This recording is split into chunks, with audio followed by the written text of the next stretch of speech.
1, 2, 3, 4. Screen time, screen time, screen time, screen time. It's my screen time too. Screen time, screen time. Hello, and welcome to It's My Screen Time Too, the podcast where we review the programming the other critics ignore.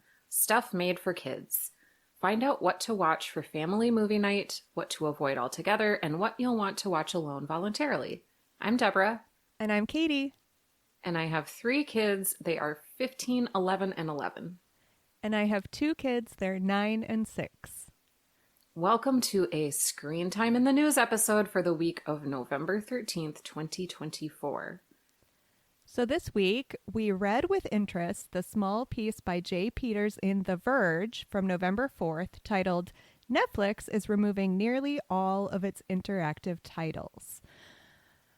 So Netflix currently has 24 titles referred to as interactive specials, and they will be getting rid of all but 4 of them as of December 1st. I guess just a little aside that was not included in the article, but listeners, you can be forgiven for not knowing this. So a little aside about how Netflix's interactive titles work. You watch the show, and at various points, there will be a decision to be made, and you will be given the option to choose between 2 actions. You use your remote, or if you're watching on an iPad, you use your finger to select one of the 2 options, and then that determines how the plot continues. All right, back to the article. So the 4 they will keep, the only 4 they're keeping, are an episode of Black Mirror called Bandersnatch, an episode of The Unbreakable Kimmy Schmidt called Kimmy versus the Reverend, and 2 Bear Grylls properties, Ranveer versus Wild with Bear Grylls and You versus Wild. Netflix, the article goes on to say, is no longer actively developing interactive content. And Peters referred to the change as one of several signs that Netflix is, quote, struggling to find its footing in gaming. Deborah, I wanted to talk with you about this article today because you know the interactive content has kind of been a hobby horse of mine because we talked about it a lot on this podcast several years ago when it first came out. And we were like, what is this going to do to the future of kids' television? And is this a technology we're comfortable with our kids using? Blah, blah, blah. And like now here we are probably like 4 to 5 years later and it's just done. And I would also say we approached it sort of with enthusiasm, like as choose your own adventure book enthusiasts in our childhoods, we were into this idea. And it was fun, like especially the You versus Wild. That was a super fun show. Yeah, I'm glad they're keeping that because my kids still sometimes watch it. But I'm a little shocked that they're getting rid of everything else. And maybe it's because I believe that the internet is a series of tubes with tiny gremlins that run from place to place and give us the information that we need. But I don't understand what they're losing by continuing to have them up on their service. I know. It seems like they could simply keep them up. But are they... Is it like if you mess up a recipe, you just toss the whole thing in the trash to like hide all the evidence that you even attempted? Yeah, that's what I'm wondering. Is it as they're taking further steps into the gaming universe, they don't want this evidence on hand of like a failed previous attempt? Mm-hmm. Which, I mean, is anyone really judging Netflix that harshly? Like, no one's going to get rid of Netflix because they have a couple bad things on their service. Hello, have you met Netflix? And there's 24 interactive specials, which I don't know, that has to be like 0.08% of all of Netflix's content. That is a generous, maybe less. Generous percentage. Yeah. But speaking of the numbers, have you watched any of the other titles? I have not. I don't watch... Well, I watched like 1 episode of Black Mirror. I don't think I could handle an interactive episode of Black Mirror. Holy cow. I haven't watched it either. That show is in general too bleak for me. But I guess I should remind our listeners that we did cover 2 of these interactive episodes on the podcast. We reviewed Stretch Armstrong and buddy thunderstruck. Oh my gosh, you cannot see the face I'm making, but let's just say that we were definitely not a fan of that one. And we weren't, I mean, neither of these shows was great. It was more that we were enthusiastic about the potential for the technology. And then my kids have watched a lot of the other ones. One that they really like and I kind of like seeing because it's just so weird is called Battle Kitty. I think I've mentioned it here before. It's like a tiny kitty that lives in like this world of gladiators and is like, well, I'm just going to be the best gladiator. And he's a tiny kitty and he has a best friend who's like a giant troll or ogre. I don't remember. But like he just decides that he's going to be an awesome gladiator and he does great. And the show is like queer in a wonderful way. And so the conceit is like they're kind of on, it has a similar feel to like a Mario Party. So they're on like a game board and you can choose which spot to go to. And then that determines what segment you watch essentially. Okay, that sounds cool. Ultimately harmless and adorable, and I'm sad it's going away. I'm surprised that is the whole series interactive and going away, or is it just like an episode here and there that's interactive that's going away? In this case, I think because the board game aspect is like so integral, I don't know that they could keep any of it up without. So in that sense, it's unlike the other interactive content. Okay. But I am surprised that they're getting rid of the Camp Cretaceous because it was my sense that like that series has been pretty popular for kids on Netflix. Maybe it's just because I travel in dinosaur-loving boy circles. But since they're still making new Camp Cretaceous seasons, it would seem like that would still have some legs. Right. I don't know. I'm baffled. But okay. So why ultimately do you think this technology didn't catch on? Too hard to use? Tell me more about that. I think I remember watching an early interactive episode and I like did it wrong. Oh gosh, I wish I remembered what it was, but I ended up like just watching all of the different paths. Like I didn't choose anything. And I think it was because of the device I was using. Yeah, if you're watching on a TV, you are ultimately tied to the functionality of your remotes. And as we all know from being people of a certain age, television remotes remain baffling and complicated in a way that they should not be in the year of our Lord 2024. Right. So I can see that being a stumbling block. Yes. Okay. I will forgive it, but a momentary stumbling block. I mean, you figured it out eventually. Right. Well, and maybe there's just something to the fact that when you are watching a show, you just want to be totally passive and let the story take you in and not have to, I don't know. We all suffer from decision fatigue, I think. So maybe this just wasn't doing it for viewers. They just want to be like laying down, not having to think about anything too hard when they're watching shows. I totally understand that from an adult perspective, but this is where I'm going to push back from a kid's perspective, because in our like screen time obsessed culture where there's a robust argument being made that we don't want our kids sitting slack jawed in front of televisions. Right. Why wasn't there more of an embrace of this technology as like a baby step towards, you know, consuming a story in a way that like at least engages the kids' brains a little bit? Mm-hmm.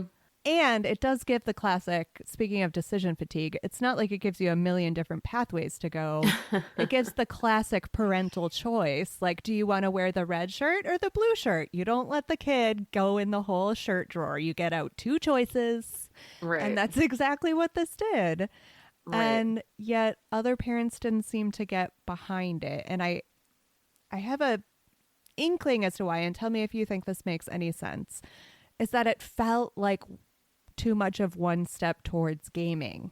And particularly with younger kids, parents would be like, oh, I don't even want to start opening that kettle of fish. I'm comfortable with the interactivity given by Dora and Blue's Clues, where they break the fourth wall and they ask my kid to say a word, and they can be interactive or they cannot. But giving them control of buttons and allowing them to manipulate the TV in this way feels too close to video games. Does that feel like it has any validity? That could totally be it. That could totally be it. I will say one thing as someone who experienced this with younger kids, and I don't know if your kids were still young enough when we did this to be like not quite reading, but it is not something that young kids can consume on their own because they need help reading the choices. Sometimes they need help manipulating the remote in that way. So it can't be like put your young kids down in front of it while you cook dinner, because you have to run into the other room to choose between climbing the rope or scaling the cliff face. Well, for my family, I do remember that it was hard for my kids to decide whose turn it was to make the choice. And that was a frustrating thing because, in my opinion, TV time is supposed to be like a break for everybody. But if I have to like moderate an argument about who gets to kill Bear Grylls in which way, then it's just not like a relaxing experience. Right. So maybe that was it. I had kind of forgotten about that until you mentioned the reading on the screen. Yeah, because the reading on the screen wasn't a problem. Like my kids could read it, but it was like who got to make the choice was tough. So do you have any thoughts on where ultimately this interactive content will sit in the history of television programming for kids? Like, is it a progression on the way to something more, or just an interesting cul-de-sac that we will all, except for me, because I'm apparently carrying this torch forever, forget about soon? I think that it will be like if you ever go to like a garage sale or an estate sale and you see 8 tracks and you're like, ooh, wow, that is a technology that didn't ever go anywhere. I think it's going to be like that. It wasn't even a fad. Nobody else was like trying it. It wasn't a thing. It's kind of like maybe a special edition like Cheerios flavor that didn't go over well. It's the cinnamon birthday cake Cheerios of televised content. I don't know. Cinnamon birthday cake Cheerios probably did fine. I just can't reach for another grosser version of Cheerios. It's a savory ice cream. Oh, yes. It's a savory ice cream. Yeah. That petit filet ice cream of... Did it make you want to revisit at all the potentially dystopian television show that we reviewed at the beginning of the year, Lila in the Loop? Because the premise of that one was that they were supposed to be injecting AI functionality into this series. And it seems like if given a binary choice and using the remote to select an option wasn't popular, it seems like if you still want to continue down the path of experimenting with having your viewers make active choices, AI would be the next possible step, or the next logical step, rather. That does, I kind of forgot about Lila in the Loop, and that does make me want to see where it has ended up over this year, because that's a PBS one, right? Yeah. And I didn't watch any episodes, but I did go to the Lila in the Loop website in preparation for this episode just to see. And it looked like your classic PBS Kids website where they had games, but they didn't seem to be any more interactive than your average PBS Kids games, which is not a slight, because when I had young kids, like the PBS games were like the ones that I felt comfortable letting them use. And it had video episodes. And that was it. I didn't really notice them touting any special AI functionality yet, or maybe that's no longer in the game plan. Yeah, I don't like the idea of AI and little kids interacting. And sadly, it's happening. Haven't they seen Space Camp? Terrible things can go wrong. We have one Christmas tree ornament that our children are obsessed with. And I say this because it's almost time to get out the tree again. It's a Hal from 2001. And my children have obviously not seen 2001, but we've had this ornament forever. So they're very familiar with Hal. And they know that like Hal is an evil robot that ultimately kills the humans. So, yeah. That's a great Christmas ornament, Katie. Very festive. All right. So, Lila in the Loop, we covered. The other thing that, like, this article just threw in, because this was a very short article, it just threw in this aside about the reason they were getting rid of this interactive content, which I think of as very much a TV thing, was nonetheless tied towards Netflix's efforts in gaming. And here's the thing, when I've gone to Netflix for the past year or two, or I don't know, I've seen like the gaming in beta row of things that can be selected. I have not selected any of them because I do not care. But I was curious if you or your family had experimented at all with the gaming within the Netflix platform. I think that Nate and Jeremy, my husband, his dad, have played some, but I have not been involved in any of that. And if you're doing it on Netflix on like your smart TV, wouldn't you still be using the television remote? That would seem like the only tool you'd have. But I guess you can count on a ton of people watching it on iPads or an Xbox or something, and then they do have a more controller-like experience. I don't know. I was just curious. And I'm sure we'll hear more about Netflix's future in gaming moving forward. But thank you so much for taking the time to discuss interactive TV on Netflix with me. I will miss it. My children will miss it. I'm happy at least that we will still have You vs. Wild. Same. And I thank you for bringing this article to my attention. It was a shocker. Just a real astounding, probably the second most surprising thing I encountered on my computer in this whole week. Oh, wow. That's high praise. So let's catch up on what our kids are watching and what we're watching with them. I have not been watching anything with my kids because we've been moving. But where do you think New York Times games fall in the spectrum or on the pyramid of screen time? Because those are something that my kids really enjoy, and it's kind of educational and something we can do together. I'm talking like the Wordle, you know what I'm talking about. Yes, I too am a New York Times game enthusiast, and I do not count it towards any kind of screen time limit. That is family time. I think that's an awesome thing to do together. When we were in grad school together a million years ago, my sister and brother-in-law would get the New York Times and they would like verbally do the crossword in the paper together, like reading all the clues out loud, even if you knew it, like just so it felt like a group effort. And I loved that so much. And I think that this is just akin to doing that.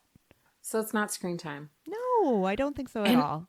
Libby and I have at least 2 episodes, I think, of the Young Sheldon spinoff, Mandy and Georgie's first marriage or whatever, to catch up on once we get a little more settled. What a nice reward for all your hard work. Right? How about you? What have you been watching with your kids? Well, we just finished the entire 2-season run of Curses, and I, for one, am feeling bereft. I can tell you that show remained good throughout. I liked it a lot. And we have also started watching Big together as a family. Oh, we tried that a few years ago and it did not go over well. What are you kids think about it? Well, we're doing it piecemeal because that's just how we deal with not having enough time. And I really wish we were doing it all in one big chunk because it does feel like once their enthusiasm gets to a certain point, we have to turn it off, which is unfortunate. I would say they're doing okay. Definitely more so the 9-year-old than the 6-year-old because the 9-year-old can definitely relate to the desire to be bigger than he is, whereas the 6-year-old doesn't care so much. But it has been fun to revisit. We haven't gotten yet to any of the icky stuff with Josh and his co-worker, even though Josh is a young child in a grown-up's body. So I don't know how I'll feel once we get to that point, but this initial stuff has been pretty fun. Oh my gosh. When he's at the cocktail party and he's eating the mini corn, I think that's one of my top 5 favorite film scenes of all time. And like wiping the caviar off of his tongue. We just got through the piano scene. Like that was our closer for last night, was the heart iconic. and soul on the piano. And it was just a thrill to watch with my kids. Nice. What are you watching for your grown-up screen time? There's so much. We hadn't caught up, and now we're like in a glut of new stuff coming out. So like we finished the first 2 seasons of Slow Horses. Now we're on like a little break to catch up on the other things that are happening. We finished Agatha All Along, and that was fun. And now we are doing the Diplomat, the second season of the Diplomat on Netflix. That's on my list. It has not been as good as the first season, but, you know, predictably so. And one of our favorite broadcast shows just came back, Ghosts. So we have a couple episodes of Ghosts on backlog. How about you? We finished Only Murders in the Building. Every fall, I forget how much football there is. And that's a good time for me to read while Jeremy watches football. So our screen time together has been cut in half, basically. Yeah. But I'm really curious about the Kathy Bates Matlock reboot on CBS, which I think means that I'm officially over the hill deep in middle age, right? Because CBS shows are for older people. Yeah, but you're involved in the side of CBS shows that are very much for families, with watching The Big Bang Theory and Young Sheldon, and so I'm not like feeling bad about being old. I'm feeling kind of good about it. Like I can watch a CBS comedy legal procedural and not be embarrassed. I can talk about it on my podcast. I mean, get that money, Kathy Bates. I'm just happy for her. Like, totally. Get a regular gig and get paid, because you've done a lot of work over the years and you deserve it, girl. And speaking of aging, she's looked the same. I mean, she's an older lady, but she's looked the same for like decades now. Not in a weird Nicole Kidman can't move my forehead way, but she looks great. She looks great. You're right. Well, thanks for listening to the Screen Time in the News episode. Next week, we will be back with a review of the best Christmas pageant ever. If you enjoyed our show today, please recommend the show to one friend you think would enjoy it too, or 2 friends, or 10 friends. We love growing our community of parents for sanity and screen time. Never want to miss our up-to-the-minute thoughts about screen time or new episodes? Head on over to our website at myscreentime2.com. Tune in next time for more real talk about the movies and TV we watch with our kids because we have to, and sometimes because we like to. Bye! Bye. Screen time. Screen time.